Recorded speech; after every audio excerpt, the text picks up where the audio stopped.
가이드 소녀와 원흉무애. 원효와 나누는 깨달음의 대화. 제14화 지하에서 태어난 마음의 보석. 그날 밤 다이아몬드와 마음의 이야기. 양남의 저녁은 고요했다. 바다 소리는 낮보다 깊고 별빛은 해안도로의 나무 사이로 조용히 스며들었다. 지은은 숙소의 창을 열어 바람을 맞고 있었다. 오늘 하루 미국 지질학자들과의 만남이 그녀에게 새로운 깨달음을 가져다 주었다.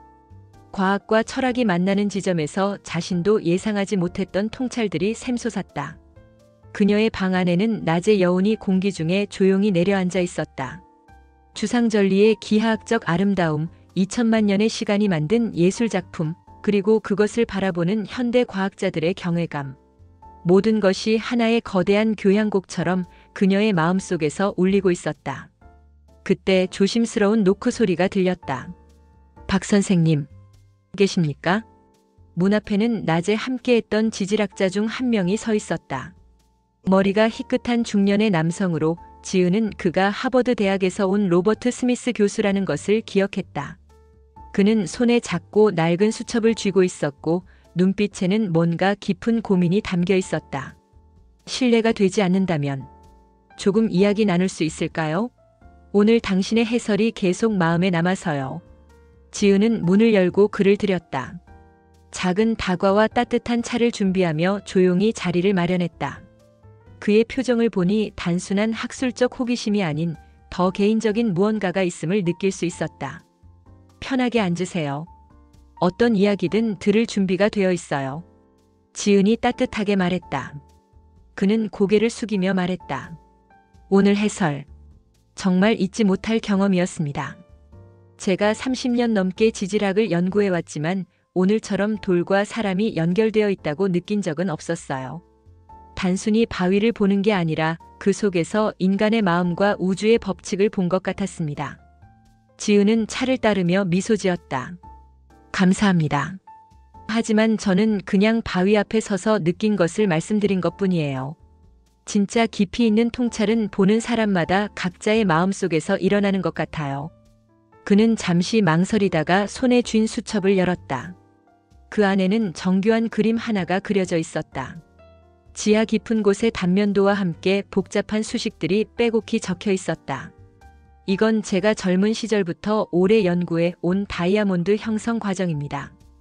그의 목소리에는 특별한 애정이 담겨 있었다. 사실 저는 지질학자가 되기 전에, 아니, 그보다는 제 개인적인 이유로 다이아몬드를 연구하게 되었어요. 지은은 그림을 자세히 바라보았다. 지하 깊은 곳, 상상할 수 없는 고온과 고압의 층. 아래에서 서서히 결정이 자라나는 모습이 섬세하게 그려져 있었다. 그가 계속 설명했다. 다이아몬드는 지구 내부 150km 이상의 깊은 곳에서 만들어집니다. 섭씨 1000도 가까운 열과 수십만 기압의 압력 속에서요. 보통은 그래파이트처럼 부드러운 탄소지만 그 극한의 조건을 겪은 탄소만이 다이아몬드로 변합니다. 그는 잠시 멈춘 뒤 더 깊은 이야기를 꺼냈다. 그리고 가장 놀라운 건 그 과정이 수억 년에서 수십억 년이 걸린다는 겁니다. 하나의 다이아몬드가 만들어지기까지 지구 역사의 절반 이상이 필요해요. 지은은 눈을 가만히 감았다. 그 말은 마치 사람의 마음을 설명하는 문장처럼 들렸다. 지하 깊은 곳. 아무도 볼 수 없는 어둠 속에서 서서히 만들어지는 결정. 그리고 그 엄청난 압력과 시간. 그녀는 조용히 고개를 들었다.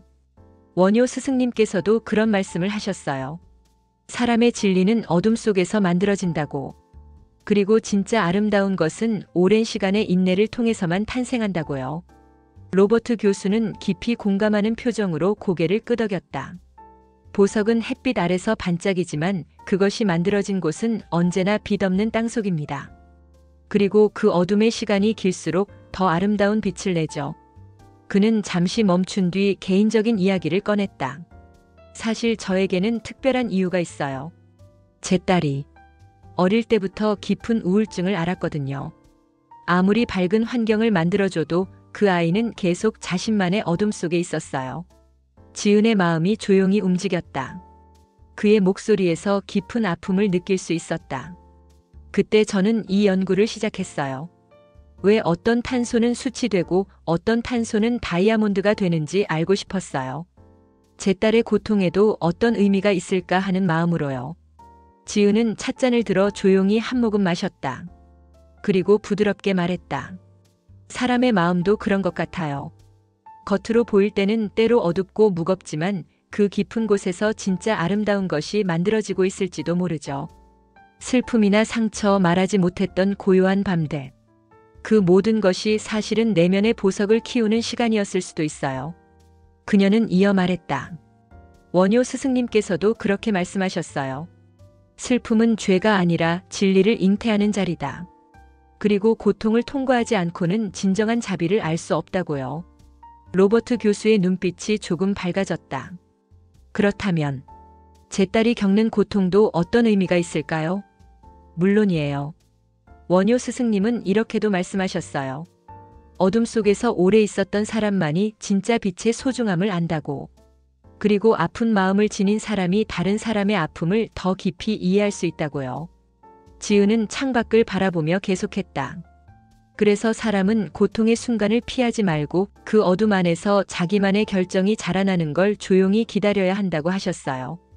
다이아몬드가 압력을 견디듯이 마음도 고통을 견디면서 더 단단하고 아름다워진다고요. 그리고 가장 중요한 건 지은이 로버트를 바라보며 말했다. 그 과정에서 혼자가 아니라는 것을 아는 거예요. 딸을 걱정하는 아버지의 마음, 그 사랑 자체가 이미 치유의 힘이 되고 있을 거예요. 그는 찻잔을 내려놓으며 깊은 감동을 표현했다. 그렇다면 우리 마음속의 다이아몬드는 각자 다른 모양으로 빛나겠네요. 같은 탄소라도 겪는 압력과 환경에 따라 완전히 다른 결정 구조를 갖는 것처럼요. 맞아요. 누구도 똑같은 압력을 겪지 않기에 그 빛도 다 다를 수밖에요.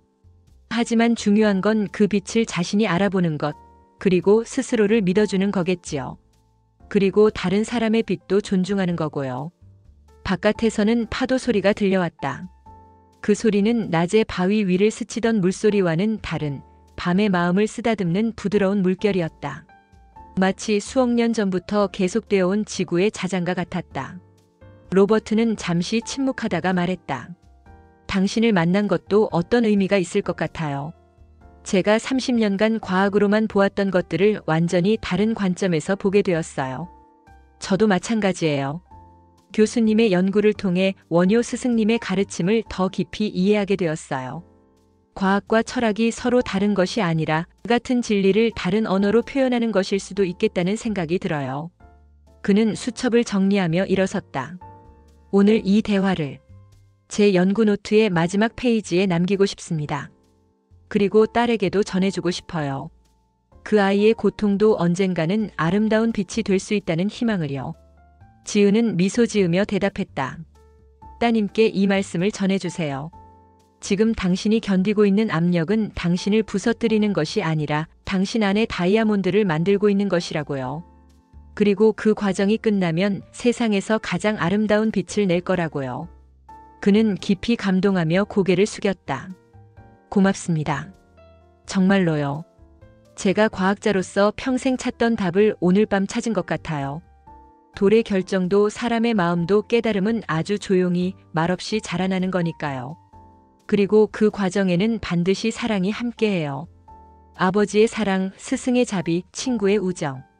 그런 것들이 모여서 진짜 아름다운 결정을 만드는 거죠. 그날 밤 로버트가 떠난 후 숙소의 창가에 남겨진 찻잔. 두 개는 차가운 밤 공기 속에서도 조용한 온기를 품고 있었다.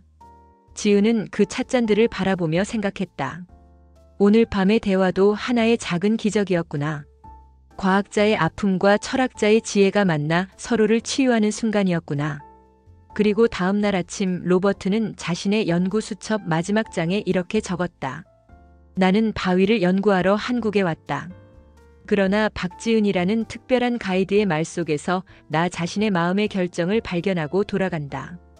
과학은 우주의 법칙을 탐구하지만 지혜는 그 법칙이 인간의 삶에서 어떻게 작동하는지를 보여준다. 오늘 밤 나는 과학자이기 전에 한 인간으로서 그리고 한 아버지로서 가장 소중한 깨달음을 얻었다.